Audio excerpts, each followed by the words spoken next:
Ito ang Bombo Radio Philippines. Fully digitalized. Numero 1 sa balita, komentaryo, drama at serbisyo publiko. Bombo Radio Philippines. Bombo Radio Philippines. Ang inyong #1 at most trusted radio network in the country. Basta Radio Bombo!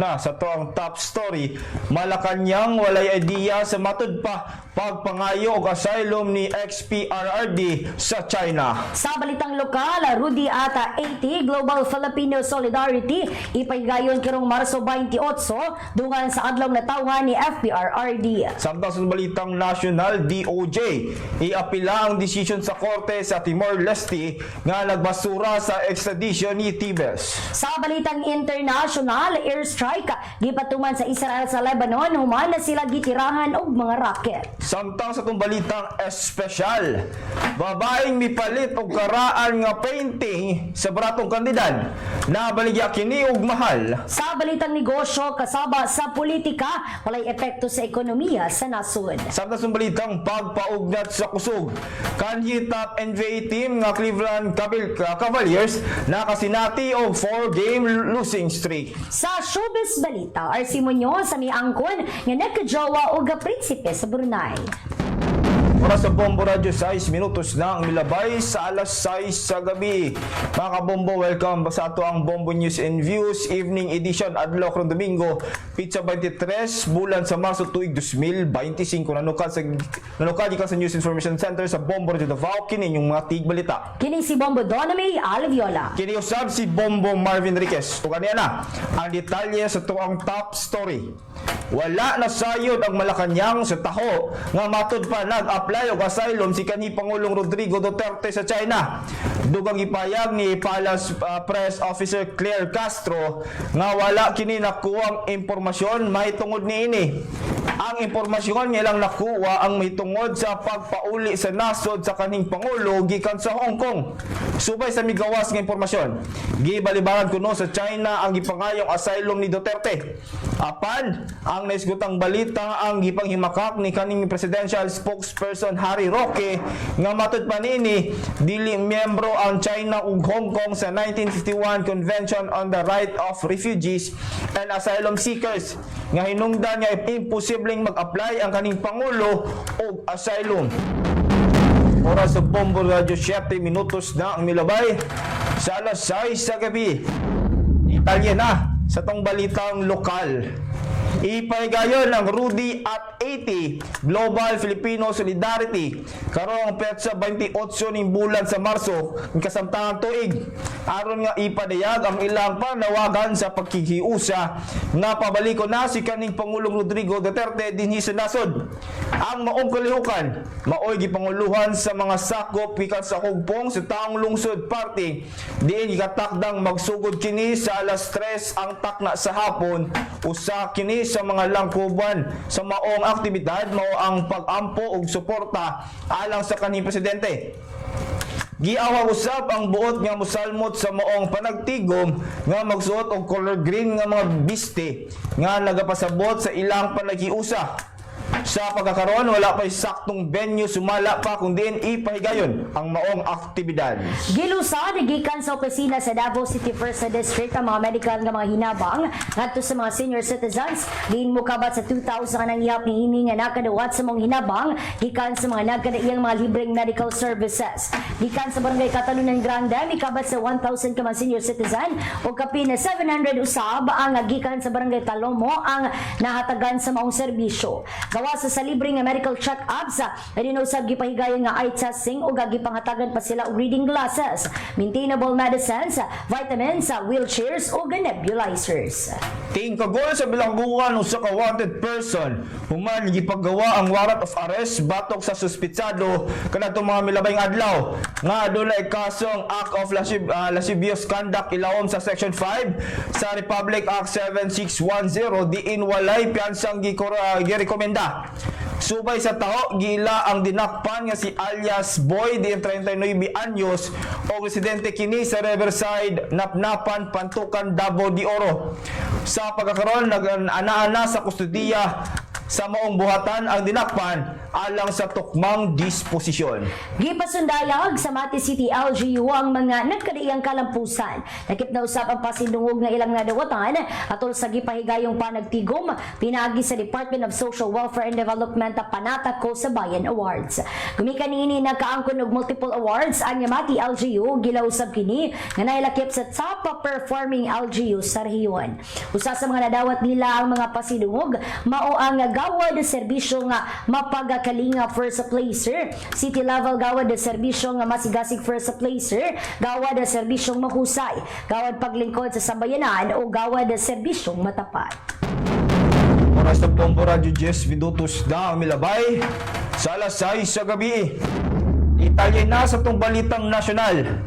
Miapila sa Department of Justice kung DOJ ang nahimong desisyon sa Court of Appeals sa Timor-Leste sa gipangayo sa gobyerno sa Pilipinas sa extradition kang kanhing Negros Oriental Representative Arnolfo Tibes Jr. Gipayag ni Justice Secretary Jesus Crispin Rimulya nga mopasaka ang DOJ og motion for reconsideration sa korte sa Timor-Leste o misaad nga buhaton ang tanan sa mga posibleng pamaagi. Gipasabot usab niini ang posibilidad nga korupsyon sa justice system sa Timor-Leste o gitawag niini nga very immature. Dugang pa sa tinubdan nga walay basihanan ang desisyon, hinungdan nga klaro kuno nga adunay pipila ka individual ang gipangortahan kini nga mamahimong mga abogado o posibleng labaw pa o mas taas pa sa mga abogado. Apan gikanayon sa korte sa Timor-Leste ang nahimong basihan sa pagbasura sa extradition request sa Pilipinas gumikan sa pagbawi sa mga testigo silang mga testimonya nga matud pa napugos lamang ang mga naisgutan nga moperma sa affidavit nga giandam kuno sa kapulisan ug military personnel aron nga ilang bigit si Teves sa mga pagpatay nga giakusa kaniya. Gisugdan na sa International Criminal Court kan ICC ang inisyal nga lakang aron maorganiza ang hanay nga partisipasyon sa mga biktima sa madugong drug war kaniadtong panahon ni kanhi Pangulong Rodrigo Duterte. Gitasan sa ICC ang Victims of Participation and Reparations Section nga sayron ang proseso nga mamahimong gamiton sa aplikasyon o registration sa mga biktima. Ang mga biktima mao ang magsilbing testigo sa kaso sa kanhi Pangulo nga mao ang crimes against humanity. Gipahayag ni ICC Assistant to Counsel Cristina Conti na kaandam ang kampo sa mga biktima nga mokonsulta sa Victims of Participation and Reparation Sections o ingon man na section aron sayron ang mekanismo nga gamiton.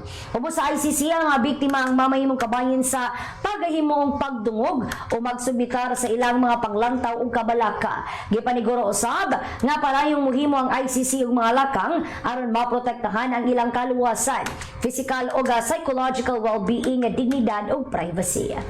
Nakagos na sa ospital si kaning Executive Secretary Salvador Meljaldea human sa pipila ka adlaw nga na-confine kini sa ospital sa The Hague, Netherlands. Nagmalampuson kuno ang medical health procedure nga gihimo kang Attorney Meljaldea apan gikinahanglan pa niini nga magpabilin og unom ka semana gumikan na dili pa kini pwedeng makabiyahe. Gipasalamatan usab ang mga nag-ampo sa panglawas sa kaning Executive Secretary samtang gipanawagan usab nga iampo ang kaluwasan, panglawas o kagawasan ni kaning Pangulong Rodrigo Duterte nga nabilanggo sa ICC Detention Facility gumikan sa giatubang nga kasong crimes against humanity samtang gilauman ng proceeding sa bulan sa Setyembre ning tuig kasamtangan. Gipanghimakak sa Department of Agriculture kon DA ang balita nga adunay pipila ka mga mag-uma ang nagpakamatay gumikan kuno sa ubos nga presyo sa palay. Gipahayag ni DA spokesperson Arnel de Mesa nga nakiglambigit na ang ahensya sa National Bureau of Investigation kon NBI aron imbestigahan ang naisgutang post sa social media o napabatudan nga dili kini tinuod. Matud pa sa naisgutan, nagpabiling stable ang presyo sa palay nga naa sa 24 pesos matag kilo samtang ang fresh o wet palay ang naa sa 80 na pesos matag kilo. Gipayag pa sa opisyal nga ang pagpakatag sa mga balita ang usa ka matang sa disinformation. Sa Bombo Radyo 14 minutos na ang milabay sa alas 6 sa gabi. Italya na sa itong balitang international. Mihimo og ubay-ubay nga airstrike ang Israel sa Lebanon gumikan sa gipangtira nga mga rocket gikan sa Lebanon padulong kini sa Israel nga mao ang labing grabing bayolente sukad gipatuman ang ceasefire kaniadtong bulan sa Nobyembre.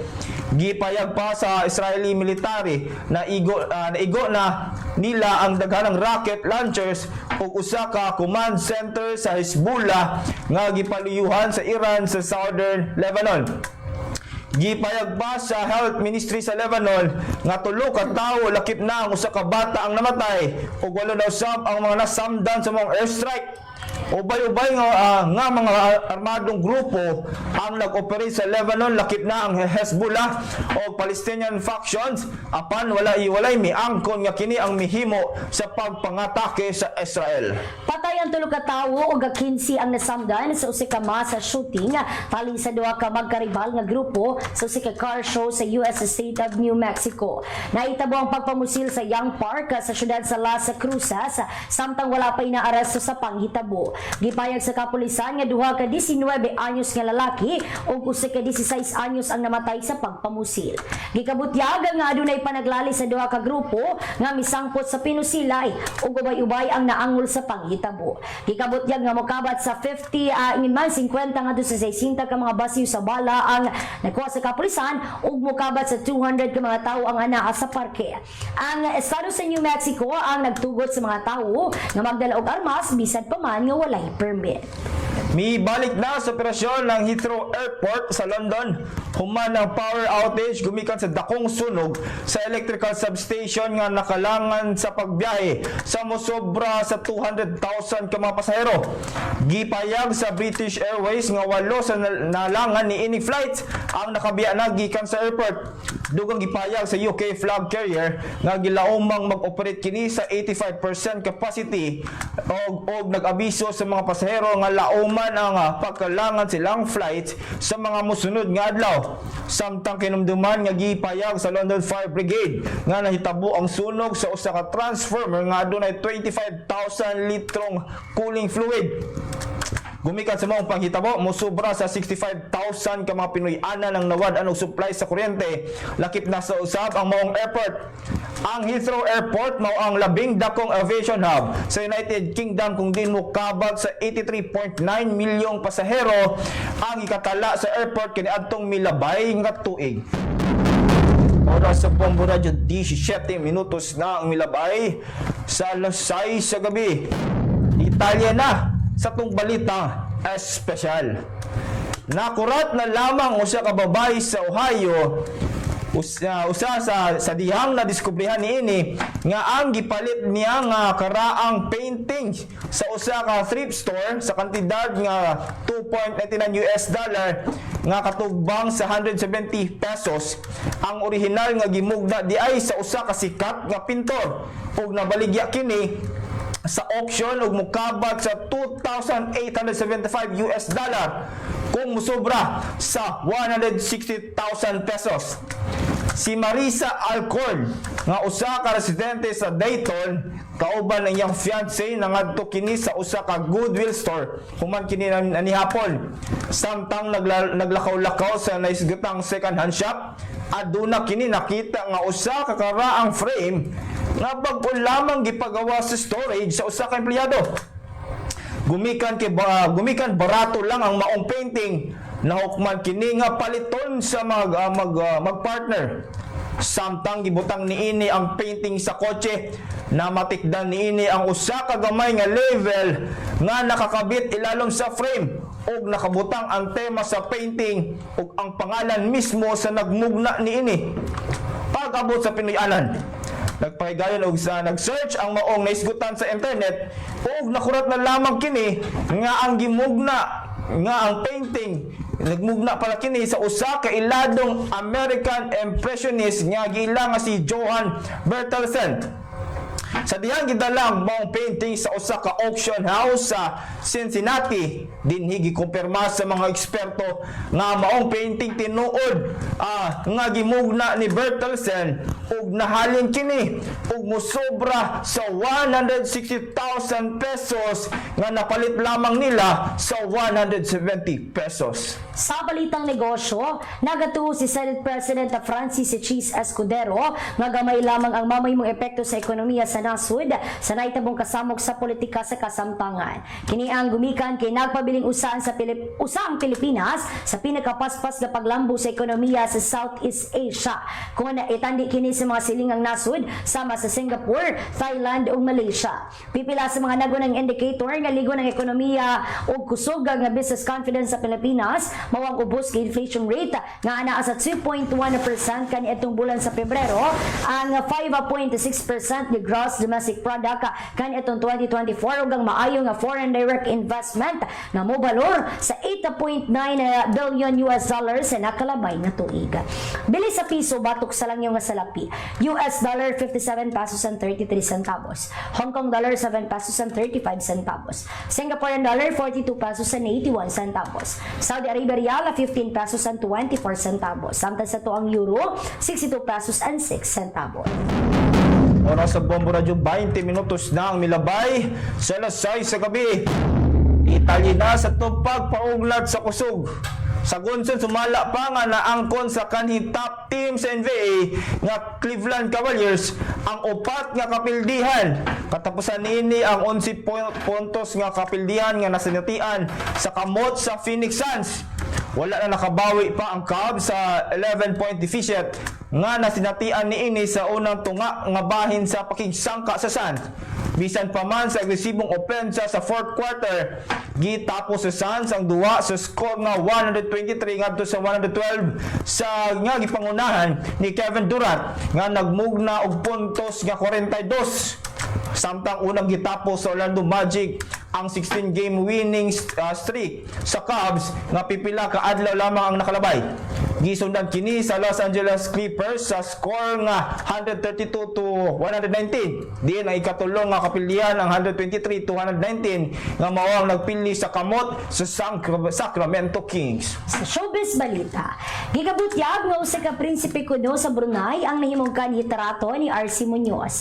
Matud pa sa aktras, ultimate love niya ang ulitawo kaniadto ug very simple lamang nga kini bisan pa man sa estado sa kinabuhi niini. Apan wala na komunikasyon ng aktres sa kanitrato niini ug aminado usab kini nga daghang mga butang ang iyang nasayran gikan sa nahimong karelasyon. Wala na hinigugma karon si RC apan nangandoy kini nga mahimong inahan. Alang sa aktres, mas maayong makabaton kini og kaugalingong pamilya. Samtang usa si RC sa mga artista nga nagpailawom sa pipila ka beauty enhancement. Matod pa sa dalaga, adunay kini gibasulaan na sa gihimong pagparitoke kaniadto. Sa Bombo Radio, 22 minutos na ang milabay sa alas 6 sa gabi. Atong balikan ang nagulang tudling sa balita alang ning gabi una sa tuang top story. Malacañang walay idea sa matud pa pagpangayo asylum ni FPRD kadto sa China. Sa balitang lokal, Rudy at 80 Global Filipino Solidarity ipahigayon karong Marso 28 dungan sa adlong natawhan ni FPRD. Samtang sa balitang National Department of Justice, iapila ang desisyon sa Korte sa Timor-Leste nga nagbasura sa extradition ni Tevez. Sa balitang international, airstrike gipatuman sa Israel sa Lebanon human nagitirahan og mga rocket. Samtang sa balitang espesyal, babaeng mipalit og karaan nga painting sa baratong kandidat, nabaligya kini og mahal. Sa balitang negosyo kasaba sa politika, walay epekto sa ekonomiya sa nasud. Samtang sa balitang pagpaugnat sa kusog, kanhi top NBA team nga Cleveland Cavaliers nakasinati og sa Gunson nga kapildihag upat kadulaan. Sa showbiz balita, RC Muñoz niangkon nga nagkajowa og prinsipe sa Brunei. Sa Bombo Radio, 24 minutos na ang milabay sa alas 6 sa gabi. Mga bombo mga katang naglangkob sa itong Bombo News and Views Evening Edition adlaw karong Domingo, Pizza 23 bulan sa Marso tuig 2025. Nanukad gikan sa News Information Center sa Bombo Radio Davao kini yung mga tig balita. Kini si Bombo Donamy Alviola. Kini usab si Bombo Marvin Enriquez alang sa the number 1 and most trusted radio network in the country, Bombo Radio Philippines, Basta Radio, Bombo